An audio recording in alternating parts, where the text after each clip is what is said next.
Hello everyone, আসসালামু আলাইকুম। Welcome back to our new blog video. সবাইকে ওয়েলকাম করছি আমার আরেকটা জমজমাট ভিডিওতে। কে কোন জায়গা থেকে ভিডিওটা দেখছো অ্যান্ড এনজয় করছো অবশ্যই কমেন্টে জানাতে ভুলবা না।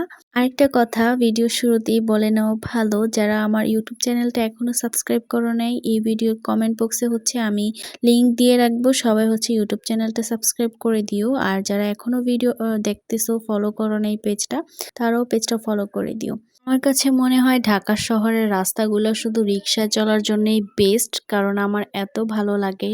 সব সময় আমি রিক্সা দিয়ে চড়তে খুব পছন্দ করি।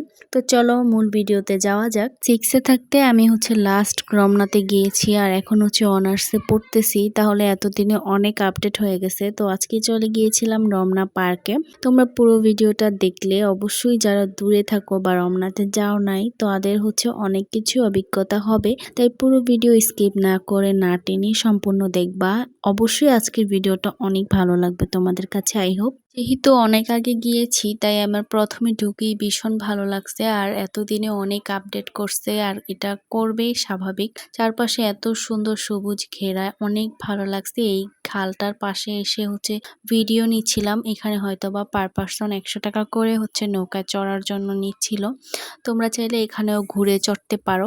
আর যাওয়ার পরে সে বলছিল চলো আগে খেয়ে নেই, কারণ সে একদমই না খাওয়া ছিল। দুপুর 3টা প্রায় তখন বাজে অলমোস্ট। তো আমরা দুইজন প্ল্যান করলাম সে আগে খাক, তার পেট শান্তি তো দুনিয়া শান্তি। ভিতরে ঢুকে গেলাম এই রেস্টুরেন্টে। যেহেতু ভিতরে অন্য কিছু খাওয়ার কোনো চান্স নেই বা বাহির থেকে ভিতরে খাবার নেওয়ার কোনো অপশন নেই।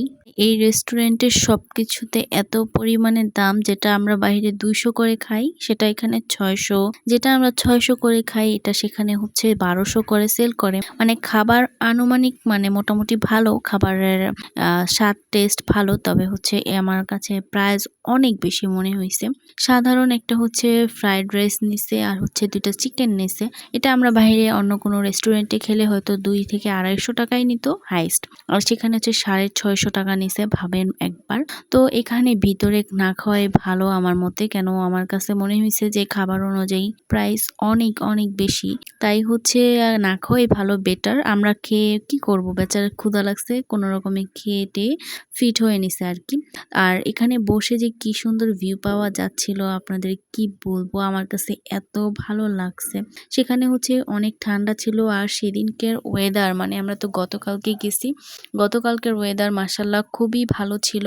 তাই আমাদের ঘুরেও খুব মজা লাগছে, এবং সেখানে বসেও খুব আরাম পাইছি। আর ভিউ মাশাআল্লাহ এত সুন্দর, অস্থির ছিল।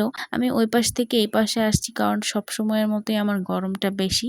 আর যদিও ওয়েদার অন্যরকম ছিল, মেঘলা ছিল, এরপরেও যেন একটু আর কি গরম গরম ভাবসা ছিল। তো খাওয়া দাওয়া শেষ করে আমরা দুজনেই বেরিয়ে পড়লাম। আর এখানে রঙন ফুলটা দেখে পুরাই ভালো লাগছিল, কারণ রঙন ফুল আমার অনেক অনেক ফেভারিট।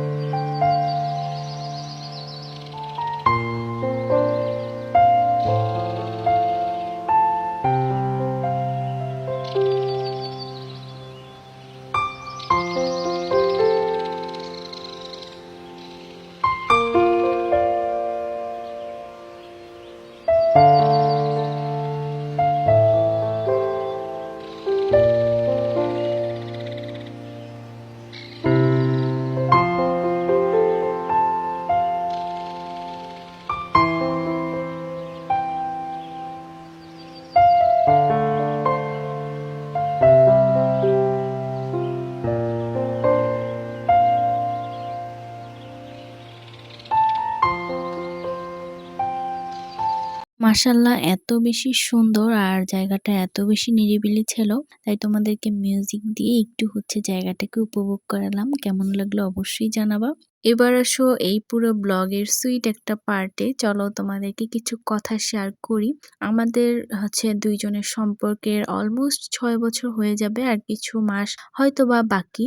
তারপরেই আমাদের 6 বছর পূরণ হবে যে আমরা দুইজন একসাথে এখনো আছি আলহামদুলিল্লাহ। এই 6 বছরে সে আমাকে কখনোই গোলাপ কিনে দেয় নাই বা অন্য কোনো ফুলও দেয় নাই। সেটা নিয়ে আমি কখনো মন খারাপও করি নাই, কিংবা আমি কখনো জোর খাটিয়ে সেরকম চাইও নাই।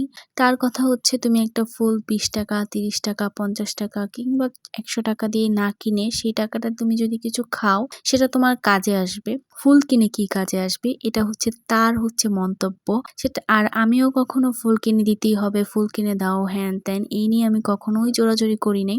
কারণ আমার কাছে মনে হয় যে একেকজন মানুষের ভালোবাসা প্রকাশের ভিন্নতা থাকে। যেমন একেকজন একেকভাবে তার ভালোবাসা প্রকাশ করে। গোলাপ কিনে দিলেই যে ভালোবাসে আর নয়তো বাসে না, এই কথাটা আমার একদমই অযৌক্তিক বলে মনে হয়। ফুলটা যে কালকে সে নিজে থেকে আমাকে কিনে দিছে এটায় আমি ভীষণ খুশি হইছি। আমরা মেয়েরা তো এই ছোটখাটো বিষয়গুলাতেই খুব খুশি হয়ে যাই। কেউ আমাদের খেয়াল রাখুক, আমাদের ইচ্ছার গুরুত্ব দিক, আমাদের একটু সম্মান করুক, এটাই তো, এর বেশি কিছু তো না, তাই না? দেখতে দেখতে ভিডিওর একদমই লাস্ট অবধি চলে আসছি। আসার সময় একটু রেস্ট নিচ্ছিলাম আর রাস্তায় এই কাঠবিড়ালিটার দেখা পাই। তোমাদের সামনে যতটুকু সম্ভব হয়েছে, যতটুকু পারছি, সুন্দর সুন্দর জায়গা, সুন্দর সুন্দর রোড, রাস্তা, গাছপালা, রেস্টুরেন্ট, যেখানেই মনে হয়েছে যে না এটা তোমাদের সামনে তুলে ধরা উচিত, সেখানেই তোমাদের জন্য টুকিটাকি ভিডিও করছি। কেমন লাগলো অবশ্যই জানাবা। আসসালামু আলাইকুম।